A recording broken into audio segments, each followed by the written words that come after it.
প্রশ্ন করেছেন শ্রাদ্ধ 11তম দিনে নাকি 13তম দিনে করা উচিত, কোন দিনে শ্রাদ্ধ করা উত্তম, কেন উত্তম, অনুগ্রহপূর্বক ব্যাখ্যা করুন।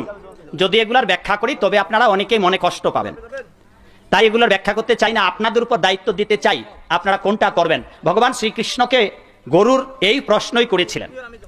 গরুরের প্রশ্ন উত্তরে ভগবান কৃষ্ণ বললেন, গরুর প্রশ্ন করলেন যে একজন মৃত ব্যক্তির ক্ষুধা কবে লাগবে? অসমী ক্ষুদ্ধি পর্বাধ্যা, 10 দিনের দিন ক্ষুধা লাগবে। বললেন খাবেন কোন দিন কোন দিন? বললেন যে একাদশে দ্বাদশে ভুঞ্জতে, 11 দিনের দিন এবং 12 দিন খাবার দিন। কতদিন থাকবেন ওই বাড়িতে মৃত্যুর পর? 12 দিন থাকবেন। এই বিচ্ছি 12 দিন থাকবেন এবং 12 দিন আত্মীয় স্বজনদের সবাইকে দেখতে পাবেন, কান্নাকাটি শুনতে পাবেন, তিনি সব দেখতে পাবেন এবং 12 দিন পর্যন্ত যমদূতগণ ওই বাড়িটা ঘিরে রাখবেন।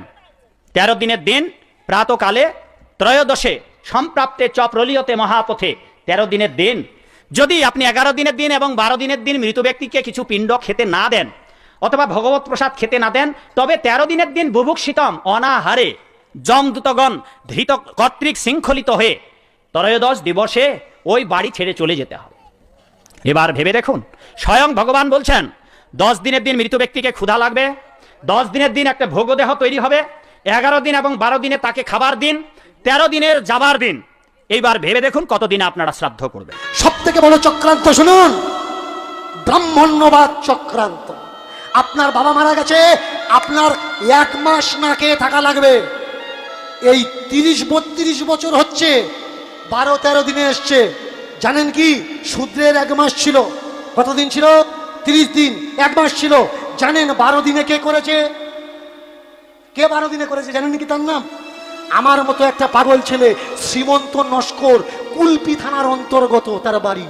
তিনি এই নিয়মটা লড়াই করে চেঞ্জ করে দিয়েছেন যে ব্রাহ্মণরা 10 দিনে করবে, আমরা 12 দিনে কেন করব? আগে বলো শ্রাদ্ধ কেন করব?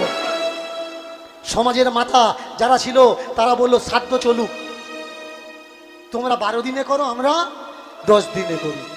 আপনারা কিন্তু জানেন না যে এই নিয়মটা কে চেঞ্জ করেছে। কে? শ্রীমন্ত নস্কর, দক্ষিণ 24 পরগনার অন্তর্গত কুলপি থানার অন্তর্গত মানুষ।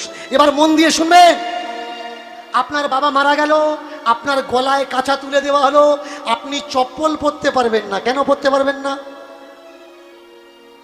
কেন? আপনার পায়ে কাঁটা ফুটুক, অসুখ হোক, আপনি মরে যান, কেন চপ্পল পরতে পারবেন না ভাই? চপ্পল বলে অসুবিধা কোথায়?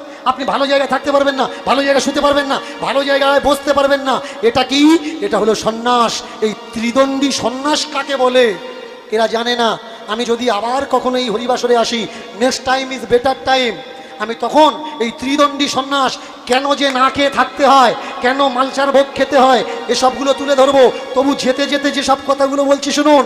আপনি 1 মাস বা 10 দিন না খেয়ে কাটালেন, এইবার আপনি ঘাটে থেকে চান করতে পারবেন না। কেন? ঘাটে থেকে চান করলে আপনার বাবা নরকে যাবে, আর কুঘাট থেকে চান করলে আপনার বাবা স্বর্গে চলে যাবে। এইবার হলো কি, আপনার বাবা স্বর্গে যাবে, খোল পাতা হচ্ছে, খোলে কি দেওয়া হচ্ছে? কাঁচকলা। আপনার বাবা মরে গেছে, কলা কোথায় দেবে? আপনার বাবা মারা গেছে, এগুলো কোথায় লাগবে? এখানে ওই দাও, ওখানে ওই দাও। এবার শুনুন, যে মন্ত্র পড়বে, মন্ত্র কে পড়বে? বাড়ির যে বড় ছেলে, আর সব কটা তার পাকাটি দিয়ে ছুঁয়ে থাকবে। কেন? ওর বডিতে ইলেকট্রিক আছে, ইলেকট্রিক সাপ্লাই যাতায়াত করবে। সব কটা বললে অসুবিধে? এরা বলে মেয়েদের শ্রাদ্ধ করার অধিকার নেই। ভালো করে শুনবেন। এবার বলুন তো, মানুষ যখন মারা যায় প্রথম শ্রাদ্ধ কে করে? মেয়েরাই করে। তাহলে মেয়েরা যদি প্রথম শ্রাদ্ধ করে, যার শাশুড়ি মারা গেছে সে কেন করতে পারবে না? তার বর কেন মন্ত্র বলবে? সে কেন বলতে পারবে না? সে পাশে চুপচাপ কেন বসে থাকবে? এ প্রশ্নের উত্তর কে দেবে? বসো না ভাই আমার সামনে। যদি একটা গ্রন্থ ছাড়া কথা বলি, তারপরে আমায় বলো গায়ে জ্বালা লাগতে পারে। কার কার গায়ে জ্বালা লাগবে? যারা দেখছে দীনকৃষ্ণ ঠাকুর দোকানে ঝাঁপ ফেলে দিচ্ছে, এদের গায়ে তো জ্বালা হবে।